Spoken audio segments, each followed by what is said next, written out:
हर बेटा ठान ले, पापा हमने तुम्हारे बहुत पैर पढ़ लिए हैं, एक दिन मैं तुमसे पैर पढ़वाऊंगा। सुन रहे हो बेटे लोगों, पापा के पैर पढ़ने वालों, एक दिन मैं तुमसे पैर पढ़वाऊंगा, मैंने जिंदगी भर पैर पढ़े हैं। और महाराज जी ऐसा कैसे होगा? होगा, बेटा मुनि बन जाए तो पापा नहीं होता क्या? कितने बेटे मुनि बन गए तो उनके पापा क्या करते हैं? नमोस्तु महाराज, हाँ पापा खुश रहो। ये सिस्टम है, रास्ते सब खुले हुए रहते हैं। आज एक गंधोदक के समय पर सबको भावना करना, आज गंधोदक तुम बनाओगे, तुम्हारा ढाला हुआ जल मुनिराज से भी बड़ा होगा। आज जो अभिषेक तुम कर रहे हो उसके सामने क्या मुनिराज कुछ नहीं लगते हैं। अभिषेक करते समय भाव करना, मैं जो क्रिया कर रहा हूं ये मुनिराजों से भी श्रेष्ठ है। क्योंकि अभी देखना, वही अभिषेक का गंधोदक मुनिराज कहाँ लगाएंगे? लगाऊंगा। जल तुम्हारा, अभिषेक तुमने किया, मुनिराज ने सिरोधारी कर लिया। कोई हंसी मजाक है लोटा ढालना? हंसी मजाक है भगवान की पूजा करना? हंसी मजाक है अभिषेक करना? ये लोटा ढालना है नहीं है रे। तुम्हारे द्वारा वो कार्य किया जा रहा है जो कार्य मुनिराज से भी बड़ा है, मुनिराज से भी, गुरु से भी बड़ा है। एक हम सदा कहते हैं, एक मुनिराज ने 1000 दीक्षाएं दी एक दिन में, और एक श्रावक ने गंधोदक बनाया।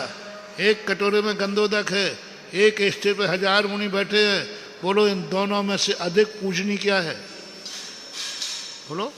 गंधोदक वो किसने बनाया? तुमने।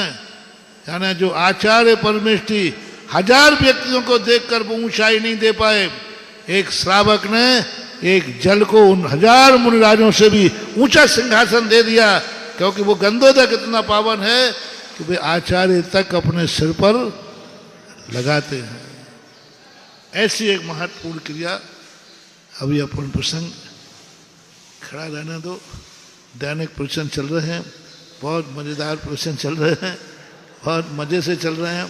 हम प्रवचन देते ही मज़े से हैं, सहजता में देते हैं, सरलता में बह जाते हैं।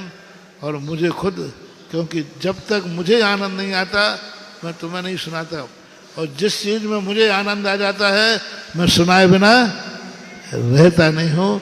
महावीर भगवान की। सभी लोग बैठे रहें शांति से। पूज्य गुरुदेव का मंगल आशीर्वाद हमें मिला है। अभी यहाँ पर महामस्तकाभिषेक होगा, और महामस्तकाभिषेक के बाद हमें हमारे श्रेष्ठियों द्वारा 5 शिलान्यास के कार्यक्रम होंगे।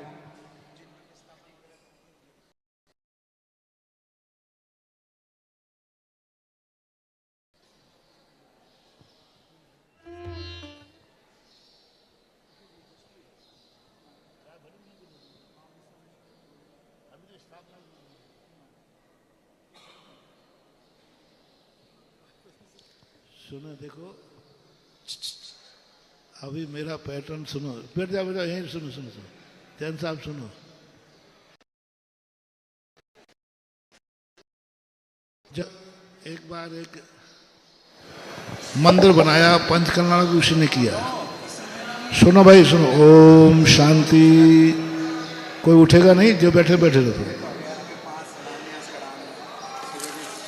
देखो मानोगे नहीं आप लोग।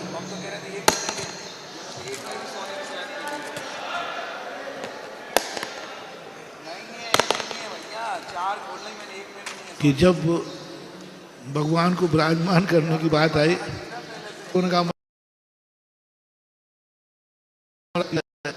सब इन्होंने बनाया यही विराजमान करेंगे। तो शेर जी हमारे भक्त, उनके अपन को विराजमान नहीं करना।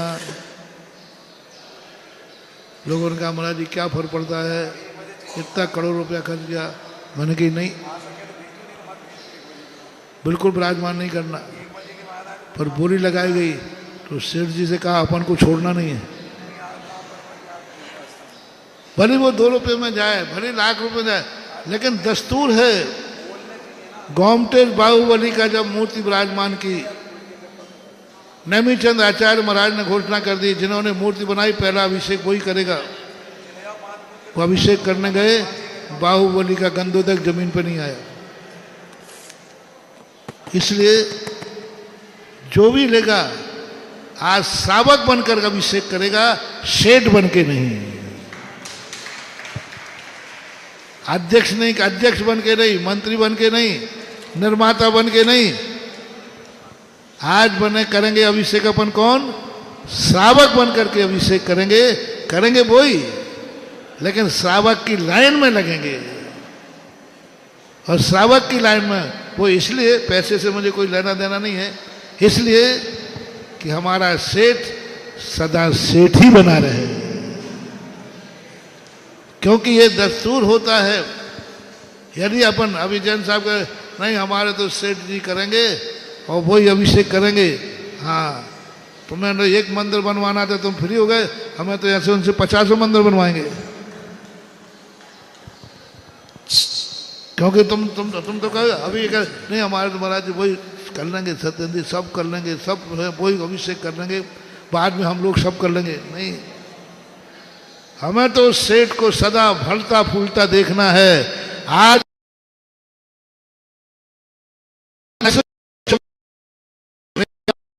कि हमारा सेठ पीढ़ी दर पीढ़ी सदा फलता फूलता रहे। जो बाप ने किया बेटा सवाया करे, पोता डेवड़ा करे। इसलिए मैं आगम विरुद्ध नहीं चलता हूँ। इस समय मैं भी बहुत कठोर हो जाता हूँ, मुझे भी दया आती है, लेकिन नहीं, ये परंपरा आगम की है। सबसे कहता हूँ कभी भी हो विराजमान करना है अपन को, लेकिन बस श्रावक की लाइन में बने हुए करोगे। बहुत भावना सबकी है, पूरी कमेटी की है, लेकिन अपन को अपने दातार का सिद्धि होना चाहिए।